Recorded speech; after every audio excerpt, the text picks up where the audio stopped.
ಒಂದಾನೊಂದು ಕಾಲದಲ್ಲಿ ಬೌದ್ಧ ಸನ್ಯಾಸಿಗಳು ಒಂದು ದೇವಾಲಯದಲ್ಲಿ ವಾಸವಾಗಿದ್ದರು. ಒಬ್ಬ ಶಿಷ್ಯ ತನ್ನ ಗುರುವಿನ ಬಳಿಗೆ ಬಂದು ಹೀಗೆ ಹೇಳುತ್ತಾನೆ, ನನಗೆ ಈ ದೇವಾಲಯದಲ್ಲಿ ಇರಲು ಸಾಧ್ಯವಾಗುತ್ತಿಲ್ಲ, ನಾನು ಇಲ್ಲಿಂದ ಹೊರಡಬೇಕು ಎಂದಾಗ ಗುರು ಕಾರಣವನ್ನು ಕೇಳುತ್ತಾರೆ.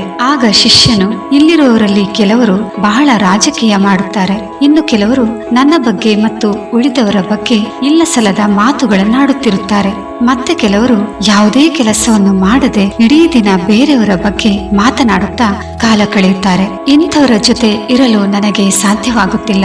ಹೀಗಾಗಿ ನಾನು ಇಲ್ಲಿಂದ ಬೇರೆ ಮಠಕ್ಕೆ ಹೋಗಿ ನನ್ನ ಆಧ್ಯಾತ್ಮ ಸಾಧನೆಯನ್ನು ಮಾಡಬೇಕು ಎನ್ನುತ್ತಾನೆ.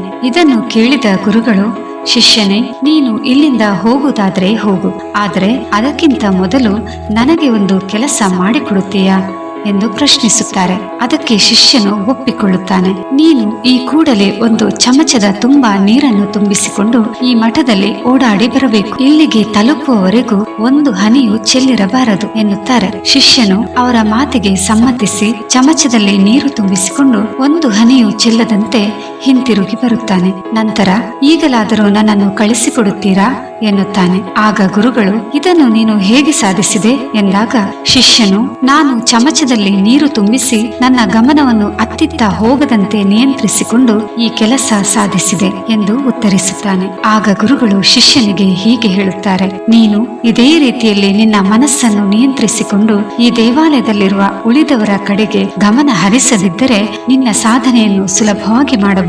ಇಲ್ಲಿಂದ ಬೇರೆ ಕಡೆ ಹೋಗುವ ಅವಶ್ಯಕತೆಯೇ ಇಲ್ಲ ಎಂದು ಹೇಳಿ ಅವನ ಮನಸ್ಸನ್ನು ಬದಲಾಯಿಸುತ್ತಾರೆ.